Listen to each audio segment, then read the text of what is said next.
कल की कथा में जो राजा दक्ष की 60 कन्याएं थी, उन कन्याओं के कौन कौन संतानें हुई, कैसे संसार आगे बढ़ा, ये सारे प्रसंग मैंने सुनाए थे। तो ब्रह्मा जी देव ऋषि नारद जी को बता रहे हैं कि जो राजा दक्ष की एक कन्या थी सती नाम की, जिनका विवाह भगवान शंकर के संग हुआ था, उन सती जी के कोई भी संतान नहीं हुई और उन्होंने अपने पिता के यहाँ जाकर अपने शरीर को अग्नि में भस्म कर लिया था। यह नारद जी को बड़ी शंका हुई। नारद जी ने ब्रह्मा जी से कहा कि पिताश्री, ऐसा क्यों हुआ?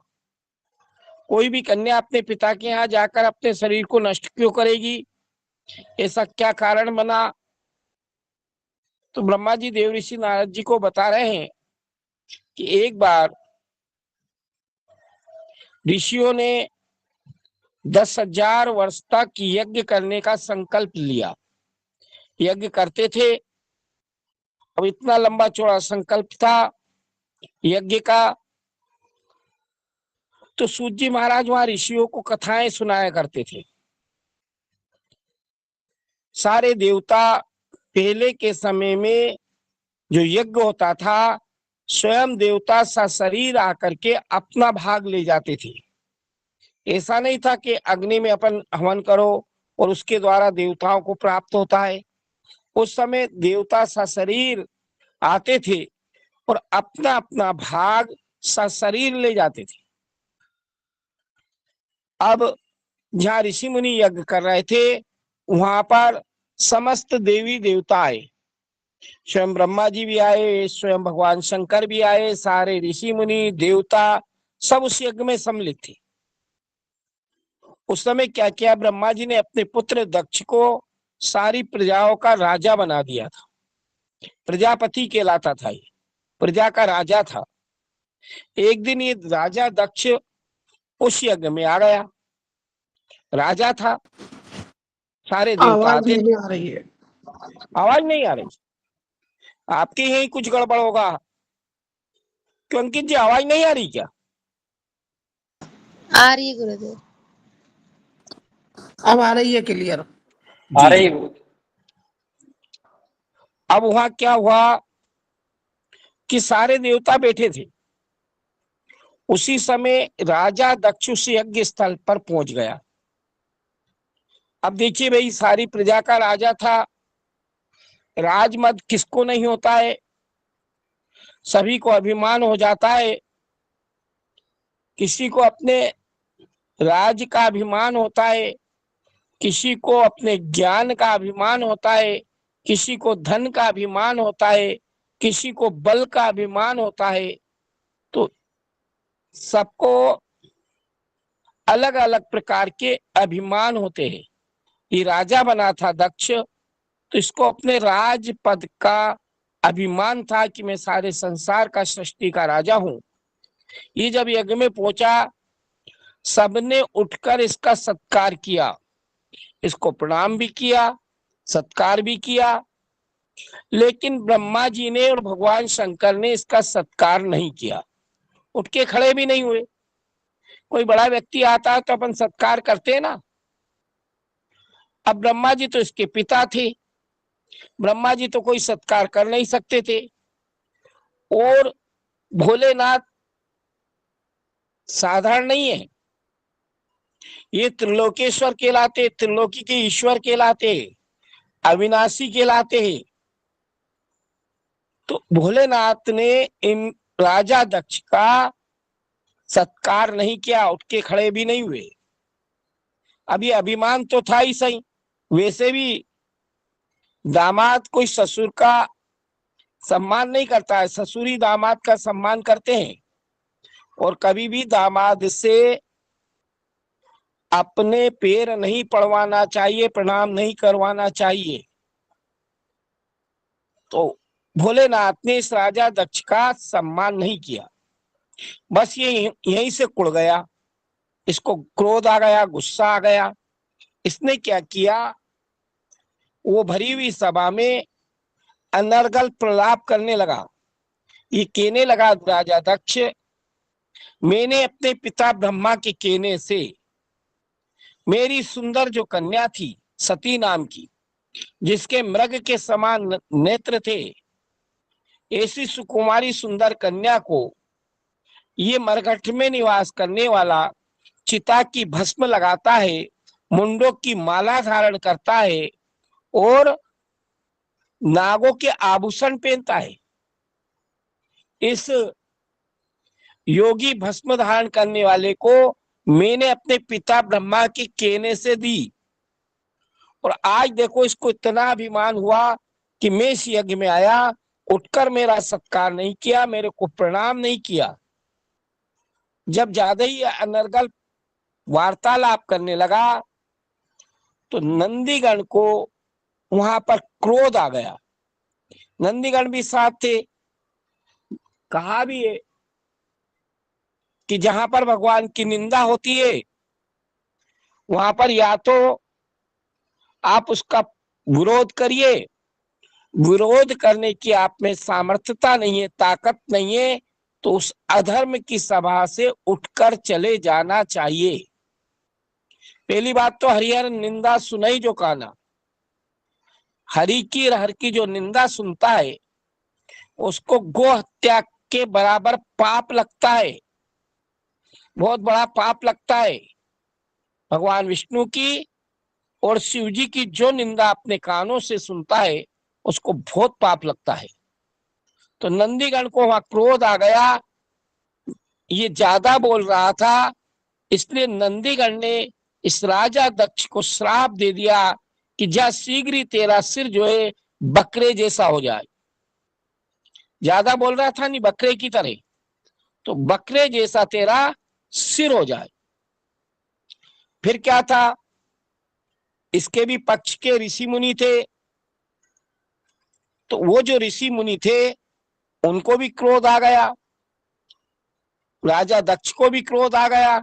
दक्ष ने भी श्राप दे दिया कि आज से जो कोई भी शिव की दीक्षा ग्रहण करेगा उसको भक्षा भक्ष का ज्ञान ही नहीं रहेगा, वही दीक्षा लेगा जो भक्षा भक्ष, क्या खाना और क्या नहीं खाना, यानी अनर्गल चीजें खाने वाले ही शिव जी की दीक्षा लेंगे। ऐसा श्राप इस राजा दक्ष ने भी दे दिया। फिर नंदीगण ने पुनः इसको श्राप दे दिया। आपस में एक दूसरे का श्राप चल रहा था। उसी समय नंदीगण से एक ऋषि थे भग नाम के और एक पूषा नाम के ऋषि थे, उन्होंने भी शिव जी के भक्तों को श्राप दे दिया। तो नंदीगण ने उन ब्राह्मणों को श्राप दे दिया कि जाओ ब्राह्मणों, क्योंकि वो यज्ञ कराने वाले थे, वो दक्ष के पक्ष के थे, कि इन ब्राह्मणों को लक्ष्मी इनसे कभी प्रसन्न नहीं होंगी, हमेशा मांगते खाते फिरेंगे। ऐसा श्राप नंदीगण ने भी दे दिया। दोनों तरफ से आपस में एक दूसरे के ऊपर श्राप की बौछारें चल रही थी। उधर से दक्ष के पक्ष के श्राप देते थे, इधर से नंदीगण श्राप देते थे। भोलेनाथ, ब्रह्मा आदि देवता ये सब देख रहे थे, सुन रहे थे। भोलेनाथ ने विचार किया कि यहां से चलना ही उचित है, कहीं ऐसा ना हो कि त्रिलोकी आपस में श्राप देने से त्रिलोकी भस्म हो जाए। तो भोलेनाथ वहां से उठ के चल दिए और अपने कैलाश पर्वत पर आ गए, जहां पर माता सती जो है निवास करती थी। कैलाश पर्वत पर भोलेनाथ आ गए। इधर दक्ष भी वहां उस यज्ञ से चला और अपने कनखल नामक स्थान पर आ गया। हरिद्वार में है ये स्थल जहां पर राजा दक्ष ने यज्ञ किया था। उन कनखल नाम के स्थान पर आ गया और वहां आकर इसने यज्ञ का आयोजन किया, बहुत बड़े यज्ञ का आयोजन किया। सारे संसार के देवताओं को बुलाया गया उस यज्ञ में, लेकिन भोलेनाथ के यहाँ निमंत्रण पत्र नहीं भेजा। द्वेषता हो गई थी ना, श्राप हो गया था आपस में एक दूसरे की तरफ से, द्वेषता बढ़ गई थी। तो भोलेनाथ के यहाँ इस राजा दक्ष ने निमंत्रण पत्र नहीं भेजा। आकाश मार्ग से उस यज्ञ को देखने के लिए देवता और देवांगनाएं अपने अपने विमानों में बैठ करके कनखल स्थित स्थल पर उस यज्ञ समारोह में सम्मिलित होने के लिए जाने लगी। जब कैलाश पर्वत के ऊपर से उन देवांगनाओं के विमान निकले तो सती जी ने विचार किया कि सारे देवता देवांगनाएं कहाँ जा रहे। देव ऋषि नारद से मालूम पड़ा कि आपके पिता दक्ष यज्ञ कर रहे हैं। तो सती जी की भी उस यज्ञ को देखने की इच्छा हुई, क्योंकि महिलाओं की आदत होती है कि अपने मायके में कोई उत्सव हो तो उत्सव में जाने के लिए सबसे अधिक ललायत कोई होती है तो महिलाएं होती है। आज की बात नहीं है, ये पुरातन काल से चली आई है। तो सती जी की भी इच्छा यज्ञ देखने के लिए हुई, तो भोलेनाथ से आज्ञा लेने पहुंची। भोलेनाथ से कहा कि देखिए सारे देवता देवांगनाएं मेरे पिता यज्ञ कर रहे हैं, उस यज्ञ में जा रहे हैं, हमको भी चलना है। क्योंकि मैं अनेक दिनों से मेरी माँ से नहीं मिली, मेरी मौसियों से नहीं मिली, मेरी बहनों से नहीं मिली। ये सारा समाज आज वहां एकत्रित हुआ है, सभी से मिलना भी हो जाएगा और यज्ञ भी देखाएंगे। तो भोलेनाथ ने कहा सती, उन्होंने हमको निमंत्रण नहीं दिया। वो आपके जो पिता भले ही है, मेरे ससुर भले ही है, लेकिन मेरे नाम से वो चिढ़ते हैं और जहां निमंत्रण ना हो वहां नहीं जाना चाहिए। सती जी कह रही कि गुरु के यहाँ, माता पिता के यहाँ, मित्र के यहाँ बिना बुलाए जाने में भी कोई दोष नहीं होता है। ऐसा धर्म शास्त्रों में आया है। अपने माता पिता का निमंत्रण का इंतजार नहीं करना चाहिए कि माता पिता बुलाएंगे तब जाएंगे, और अपने गुरु का भी कभी इंतजार नहीं करना चाहिए कि गुरु ने हमको निमंत्रण नहीं दिया, नहीं जाना। और अपने मित्र के यहाँ भी बिना बुलाए जाने में कोई दोष नहीं होता है। शास्त्र की बातें कर रही थी सती जी। तो भोलेनाथ ने कहा बिल्कुल आप सत्य बोल रही हो कि अपने गुरु के यहाँ, अपने मित्र के यहाँ, अपने माता पिता के यहाँ बिना बुलाए जाने में दोष नहीं होता है। लेकिन कब? जब वो प्रेम करते हो। अगर कोई मित्र शत्रु बन के बैठा हो, या गुरु शत्रुता रखता हो, या माता पिता शत्रुता रखते हो, तो वहां जाने में सम्मान नहीं होता है, अपमान होता है। अपमान का भागी होता है वहां। इस प्रकार से सती जी को समझाया, लेकिन सती जी नहीं मानती। उनके मन में जो है यज्ञ देखने की तीव्र इच्छा जागृत हो रही थी, पिता के यहाँ जाने की तीव्र इच्छा या जागृत हो रही थी। तो अपनी गुफा में कभी अंदर जाती, कभी बाहर आती, कभी अंदर जाती, कभी बाहर आती। और विशेष बात है, सभी इस बात से पहली बात ये परिचित होंगे कि महिलाएं मायके जाती है ना तो बड़ी जल्दी तैयार हो जाती है, समय से पहले ही तैयार हो जाती है। और वैसे कहीं जाना हो ना तो ट्रेन भी छूट जाती है इनके तैयार होने में। ऐसे ही माता सती को भी तावल पंथा जाने का, कभी बाहर आती, कभी भीतर जाती। जब भव ने भवानी का ऐसा रूप देखा, अब उनके क्रोध आ रहा था, क्रोध उत्पन्न हो रहा था। विचार करिए, जगत की जननी जगदम्बिका भवानी काली, अब इनको क्रोध आ जाए, इनके क्रोध को कौन शांत कर सकता है? ऐसा भयंकर क्रोध देखा भगवान शंकर ने तो विचार किया ये तो त्रिलोकी को ही नष्ट कर देगी, तीनों लोकों को नष्ट कर देगी। तो भोलेनाथ ने नंदीगण से कहा कि आप ले जाइए, नहीं तो ये कैलाश को ही नष्ट कर देगी, भस्म कर देगी। नंदीगण अपने अनेक गणों को साथ लेकर जहां पर राजा दक्ष का यज्ञ चल रहा था वहां माता सती को लेकर पहुंच जाती। देखिए, बड़े व्यक्ति से जब द्वेषता हो जाती है, अब राजा दक्ष से शिव जी की द्वेषता हुई थी, तो दक्ष ने अपनी कन्या को आया हुआ देखकर भी इसने वार्तालाप नहीं करी, न इनकी बहनें बोली, वहां जितने भी ऋषि मुनि थे, देवता थे, कोई भी नहीं बोला इनसे, बात तक नहीं करी, किसी ने भी कुशल क्षेम तक नहीं पूछी, स्वागत सत्कार भी नहीं किया। जब उस दक्ष के यज्ञ का चारों तरफ घूम के देखा सती जी ने, तो उस यज्ञ में शिव जी का कहीं भी भाग नहीं रखा था। शिव जी का स्थान होता है यज्ञों में, लेकिन उस यज्ञ में शिव जी के लिए कोई स्थान निर्धारित नहीं किया था, ना कोई भाग रखा था। सती जी को बड़ा क्रोध आया, देखा इसने मेरे पति का अनादर किया है। उसी यज्ञ में बैठ करके सती जी ने अपने तप की अग्नि से समाधि में पहुंच जाती है, अपने प्राणों को ब्रह्मांड में चढ़ाकर तप की अग्नि से अपने गात्र को यानी अपने शरीर को वहीं पर भस्म कर लेती है, सारा शरीर जल जाता है। जब ये नंदीगण आदि शिव जी के गणों ने देखा, तो सारे गण उस यज्ञ को विध्वंस करने के लिए टूट पड़े, लेकिन जो भृगु जी महाराज यज्ञ करा रहे थे, उन्होंने यज्ञ कुंड में से अनेक अनेक ऋत्विक उत्पन्न किए, वो जो है शिव जी के गणों को मारने लगे। वहां भयंकर संग्राम हुआ, शिव जी के गणों के किसी के हाथ टूटे, किसी के पैर टूटे, किसी का सिर कटा। उठे पिटे शिव जी के गण कैलाश पर्वत पर जा पहुंचे, और सारा प्रसंग शिव जी के गणों ने भोलेनाथ को सुनाया कि माता सती ने अपना शरीर वहां पर त्याग दिया है।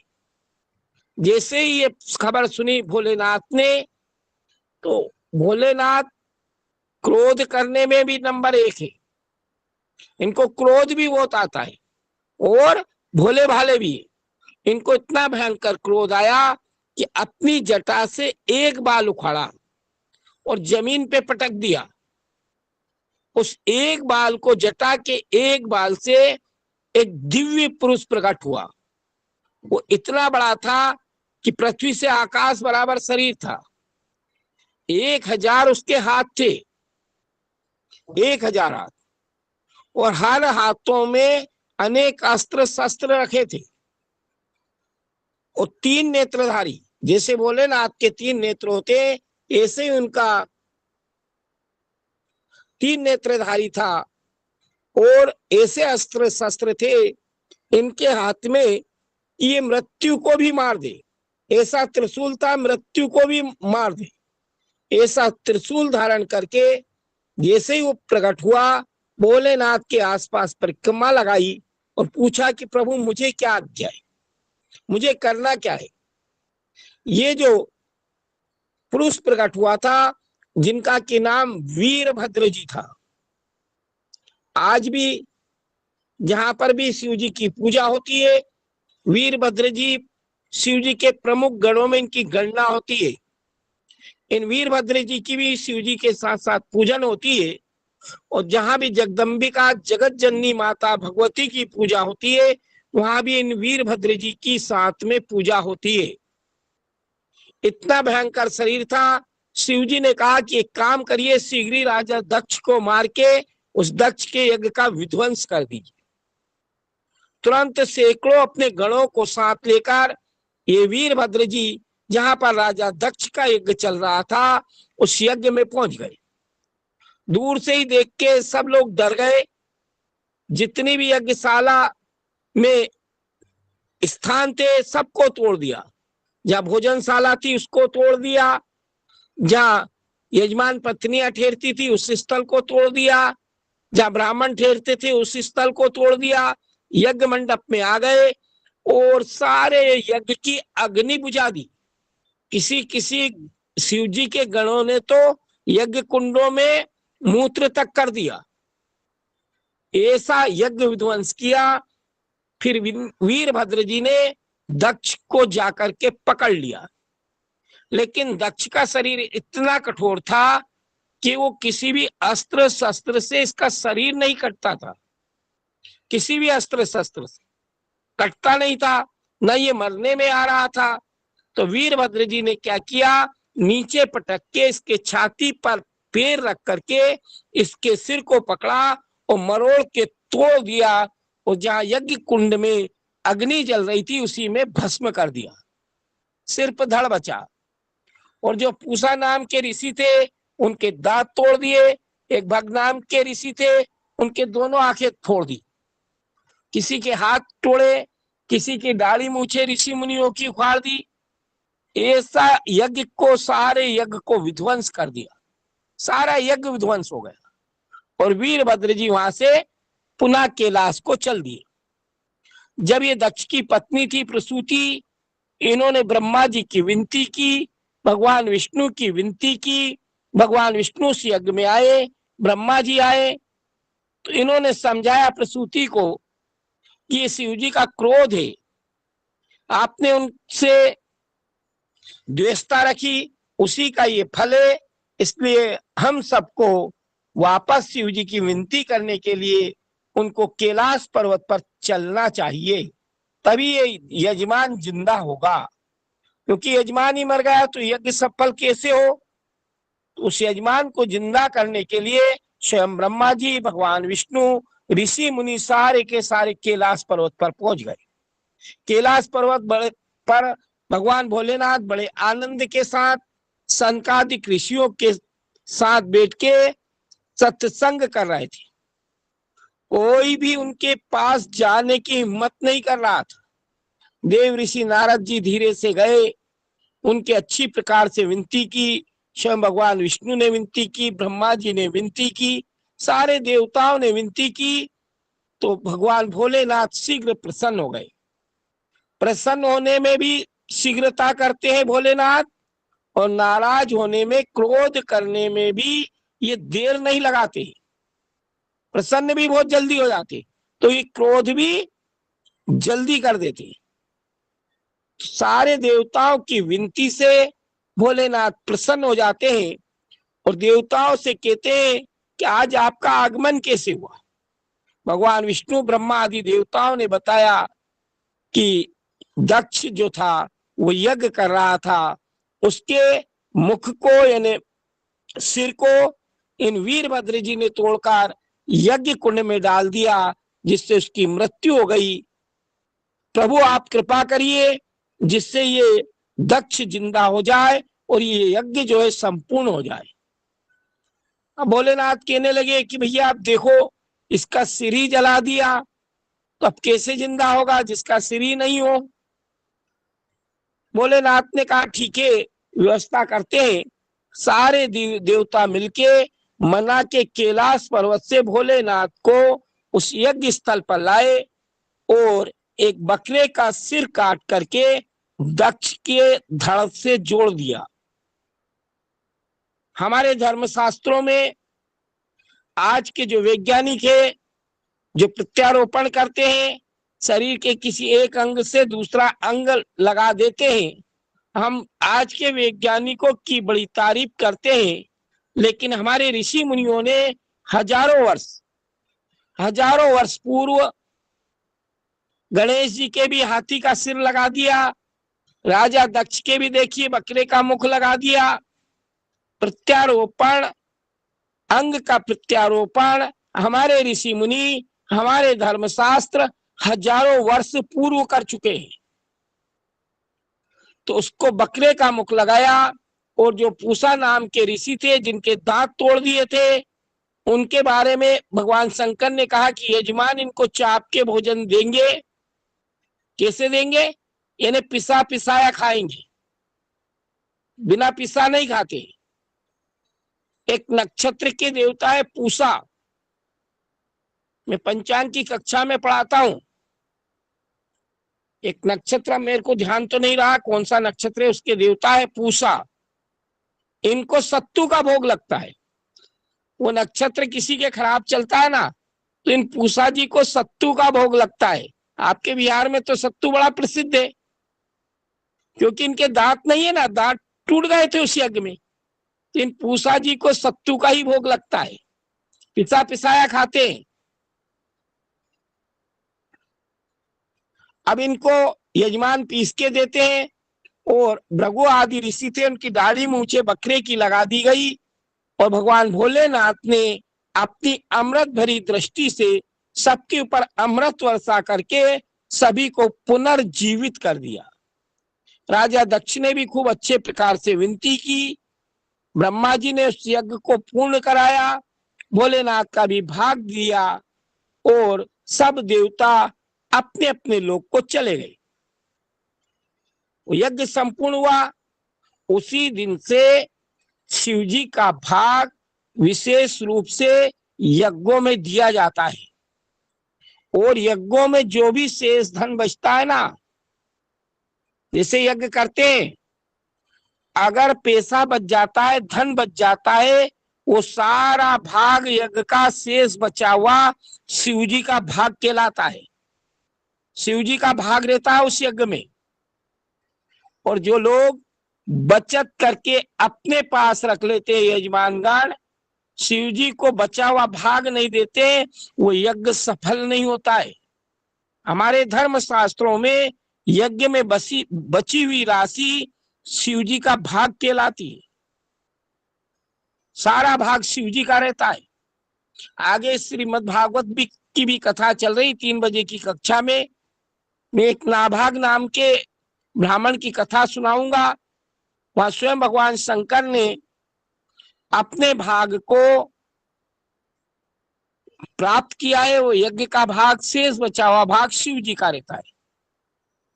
यही सती नाम की कन्या आगे चलकर राजा हिमाचल के यहाँ पार्वती के रूप में इनका जन्म हुआ। किस रूप में? जगत माता पार्वती के रूप में इन्होंने जन्म लिया और इन्हीं पार्वती जी का पुनः भगवान शंकर के संग विवाह हुआ। ये सारे प्रसंग ब्रह्मा जी देव ऋषि नारद जी को सुना रहे थे। इधर क्या हो रहा था कि ब्रह्मा जी ने देव ऋषि नारद जी को राजा दक्ष की जो कन्याएं थी उनके वंश का विस्तार सुना दिया।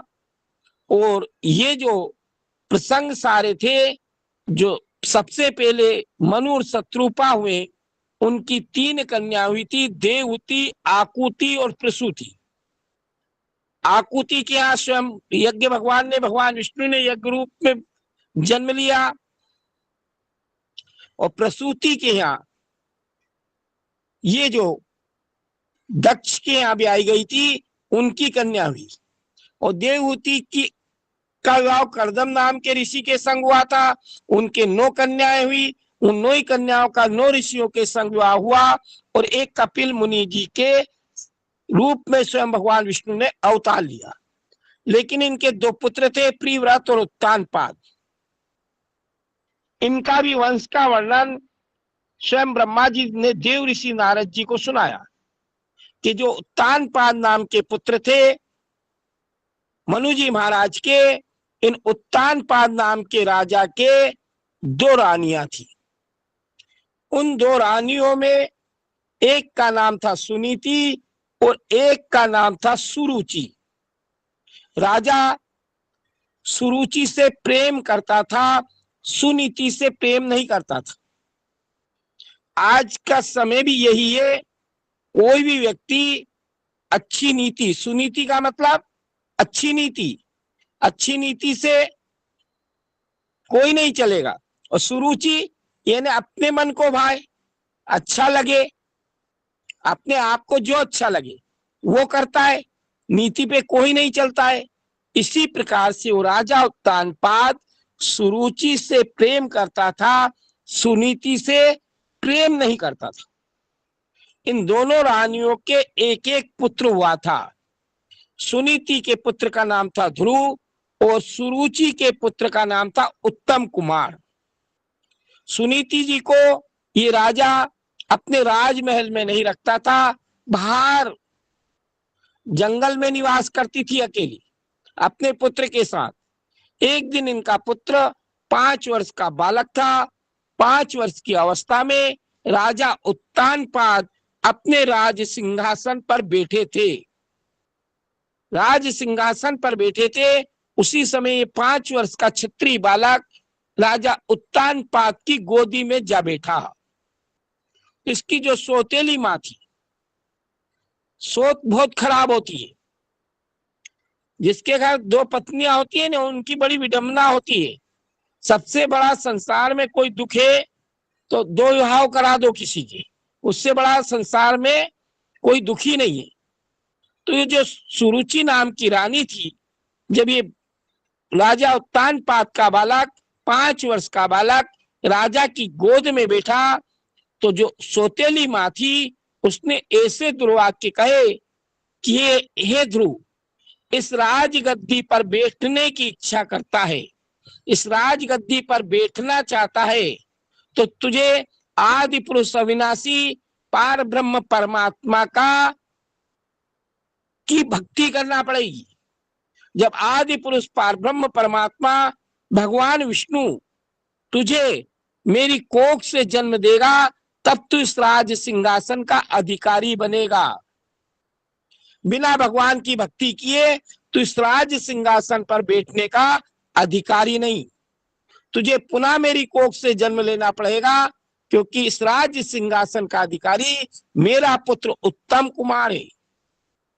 5 वर्ष के बालक थे ध्रुव जी, क्षत्रिय थे। क्षत्रियों में इतना ही तेज होता था पूर्व समय में, अपनी माता के, सौतेली माता के दुर्वाक्य जो है इनके हृदय में बाणों की तरह चुभ गए और विचार करने लगे इतनी छोटी उम्र में ही कि मेरी जो सौतेली माँ ने कहा है, मैं अब आदि पुरुष अविनाशी पार ब्रह्म परमात्मा की मैं आराधना करूंगा और इस राज सिंहासन को जरूर प्राप्त करूंगा। आंखें मसलते मसलते रोते रोते अपनी माँ सुनीति के पास पहुंचते हैं और सुनीति से पूरा वर्णन सुनाया कि आज मैं अपने पिता की गोद में बैठना चाह रहा था, लेकिन मेरी सौतेली माँ ने मुझे बैठने नहीं दिया और कहा कि अगर इस राज सिंहासन पर बैठने की इच्छा करता है तो तुझे आदि पुरुष अविनाशी पार ब्रह्म परमात्मा भगवान विष्णु की आराधना करना पड़ेगा। सुनीति जी ने कहा कि तेरी सौतेली माँ ने सही कहा है। अगर कोई राज्य प्राप्त करना चाहता है, उत्तम सुख प्राप्त करना चाहता है, अपने अनेक प्रकार के भोगों को भोगना चाहता है, तो आदि पुरुष अविनाशी पार ब्रह्म परमात्मा की भक्ति करना पड़ेगी। 5 वर्ष के बालक थे, सौतेली माँ के दुर्वाक्य, अपनी माँ के वचनों को मानकर ये ध्रुव जी वहां से चल दिए कि मैं जो है अपने भक्ति के प्रताप से, मैं अपने तप के प्रभाव से इस राज सिंहासन को प्राप्त करूंगा। देव योग से रास्ते में देव ऋषि नारद जी मिल गए। नारद जी ने बहुत समझाया कि अभी आप बालक हो, भक्ति करने लायक नहीं हो, आपसे पारब्रह्म परमात्मा की भक्ति नहीं होगी, आपसे तप नहीं होगा, साधना नहीं हो सकेगी। लेकिन ध्रुव जी नहीं माने कि कुछ भी हो, चाहे मेरे प्राण निकल जाए, पर मैं बिना परमात्मा को प्राप्त किए और उस राज सिंहासन को प्राप्त किए वापस नहीं लौटूंगा। जब देव ऋषि नारद जी ने प्रहलाद जी की भक्ति देखी, दृढ़ विश्वास देखा कि ये बालक भले ही छोटा है, क्षत्रिय बालक है, लेकिन इसका दृढ़ निश्चय है, दृढ़ विश्वास है, और जिसका दृढ़ निश्चय होता है भगवान को प्राप्त करने के लिए, दृढ़ विश्वास होता है, उसी को भगवत प्राप्ति होती है। बिना श्रद्धा के, बिना विश्वास के कभी भगवान किसी को प्राप्त नहीं होते हैं। और देव ऋषि नारद जी के बारे में संसार के लोग अनर्गल आरोप लगाते हैं कि नारद जी लड़ाई कराने का काम करते हैं, लोगों को तोड़ने का काम करते हैं। देव ऋषि नारद कभी किसी के बीच में लड़ाई नहीं कराते, कभी किसी को नहीं तोड़ते। वो अपने भक्तों से भगवान को मिलाने का काम अगर कोई करता है इस त्रिलोकी में, तो देव ऋषि नारद करते हैं। रुक्मणी जी को कृष्ण से मिलाया देव ऋषि नारद जी ने, पार्वती जी को भोलेनाथ से मिलाया देव ऋषि नारद जी ने, ध्रुव जी को भगवान से मिलाया देव ऋषि नारद जी ने, प्रहलाद को भगवान की भक्ति से जोड़ा देव ऋषि नारद जी ने। बताइए कहाँ झगड़ा करवाया देव ऋषि नारद जी ने? वो तो भगवान से जोड़ने का काम करते, देव ऋषि नारद कभी तोड़ने का काम नहीं करते। ध्रुव जी का जब इस प्रकार से दृढ़ निश्चय देव ऋषि नारद जी ने देखा तो अपना गुरु मंत्र दे दिया। बिना गुरु के भगवत प्राप्ति होना संभव ही नहीं है, क्योंकि अभी तो ये 5 वर्ष की आयु थी, इतनी छोटी आयु में इनका गुरु मंत्र कहाँ हुआ था। गुरु मंत्र दे दिया और ऐसा गोपनीय मंत्र दिया, वो बड़ा गोपनीय मंत्र है। उसको हमारे धर्मशास्त्रों में 4 मंत्र ऐसे आए हैं कि उनको हमेशा गोपनीय रखना चाहिए। कितने? 4 मंत्र है, ये गोपनीय रखने के हैं, बोलने के नहीं है। आप हम सब लोग भी उन मंत्रों को उजागर नहीं बोलते हैं। एक मंत्र है गायत्री मंत्र, उसको बोल के किसी को नहीं सुनाते हैं। दूसरा मंत्र है महामृत्युंजय मंत्र, त्र्यंबकम यजामहे वाला। तीसरा मंत्र है देव ऋषि नारद जी ने 12 अक्षर मंत्र कहलाता है। ये सारे संसार के जितने मंत्र हैं, सारे मंत्रों का राजा है, भगवान विष्णु का मंत्र है, 12 अक्षर का मंत्र है ये। ओम नमो भगवते, आगे सब आप लोगों को याद है। ये वाला जो मंत्र है बड़ा गोपनीय मंत्र है, इसको बोल के नहीं सुनाते हैं। और चौथा मंत्र होता है दुर्गा जी का विच्चे नमा, इसको भी बोलते नहीं है। इन चारों मंत्रों को बड़े गोपनीय मंत्र है, जितनी इनकी गोपनीयता रहती है उतना अधिक ये चारों मंत्र काम करते हैं। तो देव ऋषि नारद जी ने सबसे गोपनीय सारे मंत्रों का जो राजा है वो गोपनीय मंत्र ध्रुव जी को गुरु मंत्र में दे दिया। ध्रुव जी आगे बढ़ते जाते थे, वृंदावन में आ गए। वृंदावन में आकर यमुना में स्नान करके एक जगह बैठ करके देव ऋषि नारद जी से दिए हुए मंत्र को जाप करने लगे। त्रिकाल स्नान करते थे, तीनों काल स्नान करते थे और जाप करते थे। 1 महीने तक इन्होंने इस मंत्र का जाप किया, निराहार रह के, कोई आहार नहीं लिया, कुछ खाया पिया नहीं। दूसरे महीने फिर सिर्फ जल पी के रहे। तीसरे महीने जल पीना भी छोड़ दिया। और अब तो इनने श्वास लेना भी बंद कर दिया, श्वास तक नहीं लेते थे। अन्न जल सभी का परित्याग करके, सूखे पत्ते खाते थे वो भी छोड़ दिया, सबका परित्याग करके और तो और वायु का भी त्याग कर दिया, सांस भी नहीं लेते थे, ऑक्सीजन लेना भी छोड़ दिया। एक जगह बैठ करके समाधि लगाकर जो भगवान विष्णु का दिव्य स्वरूप है कि जिनकी 4 भुजाएं, जिनमें शंख चक्र गदा पद्म वनमाला से सुशोभित, जिनके कंठ में कौस्तुभ मणि पड़ी है, हाथों में सुदर्शन चक्र है, ऐसे सुंदर दिव्य रूप का अपने हृदय में दर्शन करते थे। जब इन्होंने सांस लेना बंद कर दिया तो सारे संसार के लोगों की सांस रुक गई, कोई सांस ही नहीं ले पाता था, ऑक्सीजन ही खत्म हो गई सब जगह की।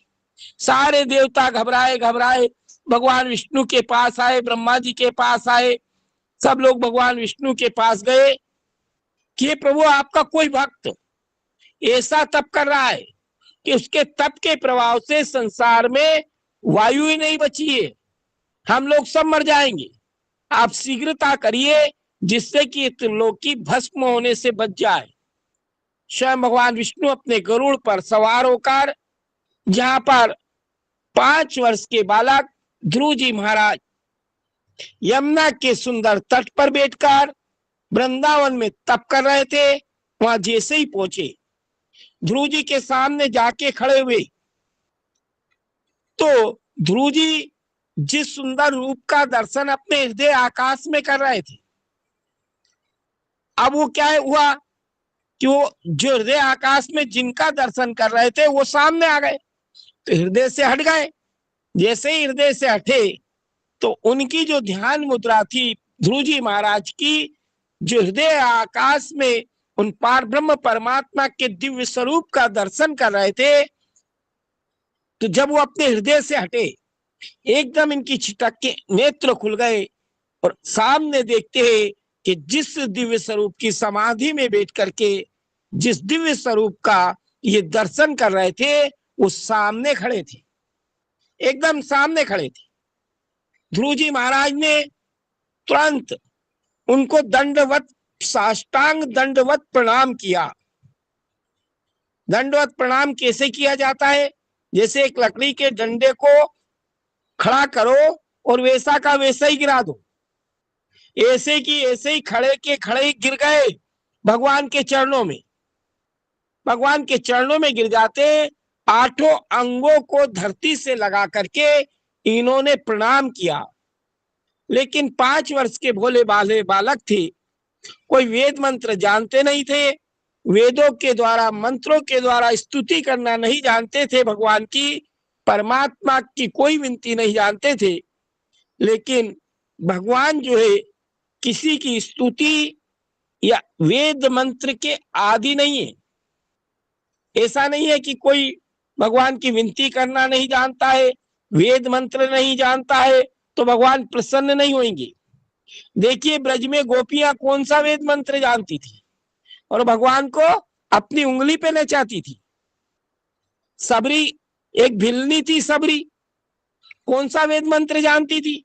फिर भी सबरी की भक्ति से भगवान प्रभु इतने प्रसन्न हुए कि उसके बेर उसके घर जाकर के स्वयं पार ब्रह्म परमात्मा ने उसके दिए हुए फल ग्रहण किए। विदुरानी, विदुर जी की पत्नी वेद मंत्र जानती थी क्या? लेकिन इतना प्रेम था, इतनी प्रेमा भक्ति थी, उन प्रेमा भक्ति के कारण भगवान ने विदुरानी के घर भोजन किया। यानी कि अपने मंत्रों से भी अधिक बढ़ के कोई शक्तिशाली चीज है तो वो भगवत प्रेम, भगवान से के प्रति समर्पण भाव, दास बन जाना प्रभु का, ये मंत्रों से भी बड़ा प्रभावशाली होता है। जब भगवान विष्णु ने स्वयं ध्रुव जी महाराज को अपने चरणों में देखा तो अपना पांचजन्य नाम का शंख इनसे छुआ दिया। जैसे ही छुआया तो सारी विद्याएं आ गई, सारे वेदों का ज्ञान आ गया। भगवान की कृपा हुई ध्रुव जी महाराज को और उन्होंने अच्छे प्रकार से भगवान विष्णु की विनती की। भगवान विष्णु उस विनती से बड़े प्रसन्न हुए और कहा कि हे पुत्र वर मांग ले, हे पुत्र वर मांग ले। तो प्रहलाद जी ने वही वर मांगा कि मुझे राज सिंहासन प्राप्त हो जाए। राजा, मेरी सौतेली माँ ने जो दुर्वाक्य कहे वो राज सिंहासन मुझे मिल जाए। भगवान विष्णु इतना देते हैं, इतना देते हैं। हमारे जो धर्मशास्त्र है उसमें वर देने वाले 3 देवता हैं, ब्रह्मा जी, भोलेनाथ और भगवान विष्णु। इन तीनों को वर देने के लिए नियुक्त कर रखा देवताओं ने, इनके अलावा कोई वर नहीं देता है। तीनों देवता वर देते हैं। ब्रह्मा जी के वरदानों के बारे में तो सुना है, सारे राक्षसों को इन्होंने ही वरदान दिया, एक को भी फलीभूत नहीं हुआ। हिरण्यकश्यप को दिया, रावण कुंभकर्ण को दिया, तारकासुर को दिया, सबके वरदान लेने के बाद भी ये मृत्यु को प्राप्त हो गए। भोलेनाथ ने भस्मासुर को वरदान दिया कि जिसके ऊपर तू हाथ रख देगा वही मर जाएगा। लेकिन भगवान की माया ने उस भस्मासुर को ही भस्म करवा दिया। लेकिन भगवान विष्णु ने जिनको वर दिया ऐसा अटल वर दिया, जैसे प्रहलाद को वर दिया, ध्रुव जी को वर दिया। भगवान विष्णु के वरदान जो होते अटल वरदान होते। भगवान विष्णु ने कहा कि जा, तू जो है 36,000 वर्ष तक इस धरती पर राज्य करेगा। कितने वर्ष का राज्य दिया? देवताओं के 36,000 वर्ष। और देवताओं का एक वर्ष कितना बड़ा होता है, कल मैंने बताया था 4,29,80,40,000 वर्ष अपने व्यतीत हो जाते, तब देवताओं का एक वर्ष व्यतीत होता है। ऐसे देवताओं के 36,000 वर्ष तक राज्य करेगा। इसके बाद तू उस पद को प्राप्त करेगा जिस पद को आज तक किसी ने प्राप्त नहीं किया। जो तेरा जो ध्रुव स्थान होगा वो महाप्रलय में भी उसका कुछ नहीं बिगड़ेगा। सारे ऋषि तेरी परिक्रमा लगाएंगे। ऐसा उत्तम पद तुझे प्राप्त होगा। अभी ध्रुव जी महाराज ऐसा उत्तम वरदान लेकर के अपने नगर की ओर चल देते। इधर देव ऋषि नारद जी राजा उत्तानपाद को खबर देते हैं कि आपका पुत्र नगर में आ रहा है। 8 महीने व्यतीत हो गए थे। 5 वर्ष का बालक 8 महीने तक जंगल में रहे, किस पिता को विश्वास होगा जिंदा बच के आ गया? राजा उत्तानपाद को विश्वास नहीं हो रहा था, लेकिन देव ऋषि नारद जी ने विश्वास दिलाया। राजा ने भी अब तो अपने पुत्र की अगवानी के लिए हाथी, घोड़े, रथ, ब्राह्मण, महिलाएं मंगल गीत गाती हुई मंगल कलश लेकर के इस बालक की अगवानी करने के लिए चले।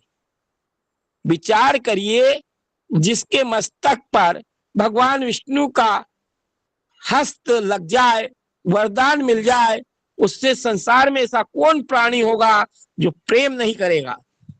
जो सौतेली माँ थी, पिता थे, सब इन ध्रुव जी की आगवानी करने के लिए नगर से बाहर आए।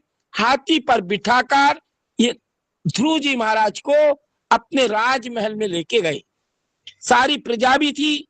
उसी समय राजा उत्तानपाद ने घोषणा की, इस राजपद का अधिकारी मेरा बड़ा बेटा उत्तम कुमार है, पर मेरी इच्छा ये कि ये राज जो है ध्रुव जी को दूं।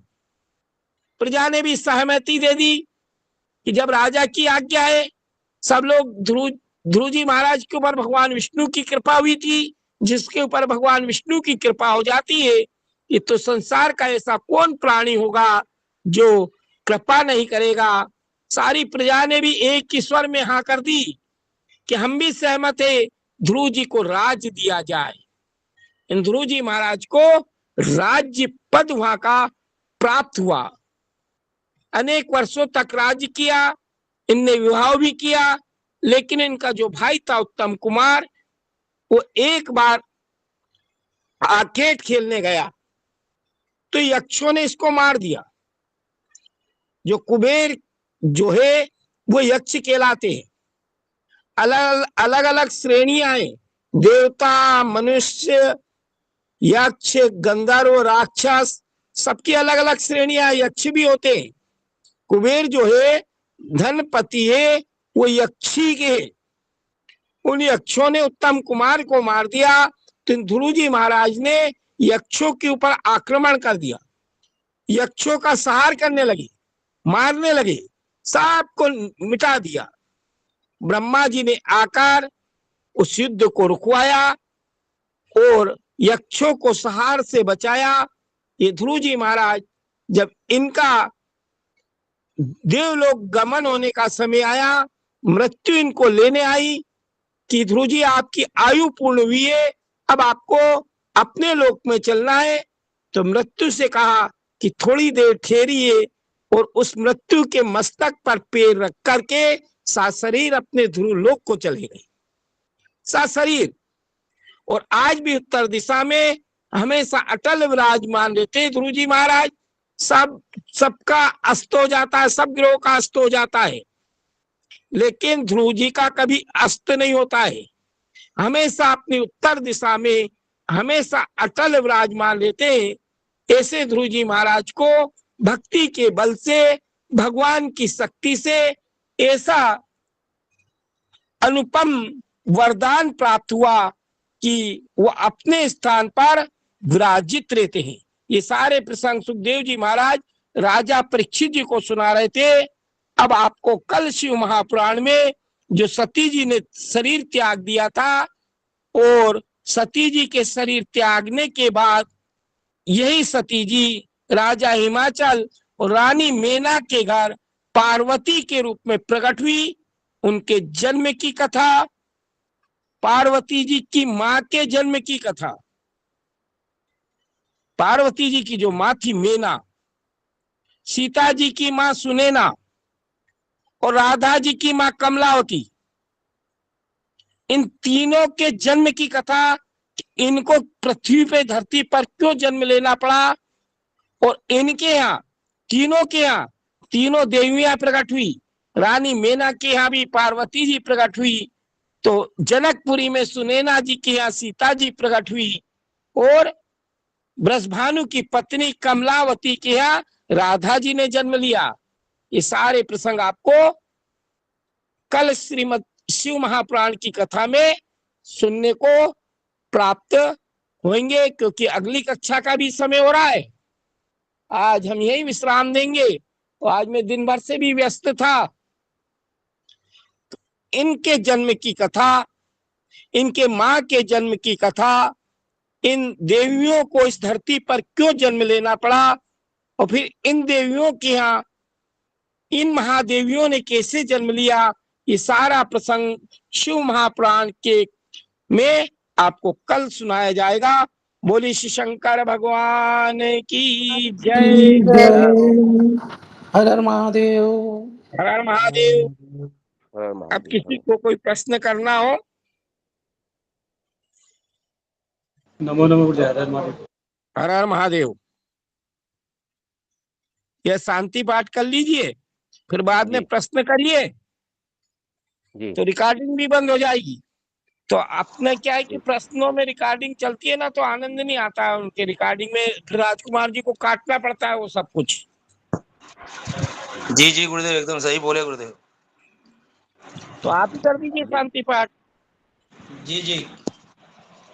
हरि ओम महादेव। शांतिरंतरिक्षगुं शांति पृथ्वी शांतिरापो शांतिरौषधय शांति वनस्पतय शांतिर्विश्वे देवा शांति सर्वगुं शांति शांतिरेव शांति क्षमा शांतिरेधि जतो जता समिहसे ततो नु अभयं गुरु सन्नः कुरु प्रजाभयो भयन्नः पशुभ्यः सुशान्तिर्भवतु।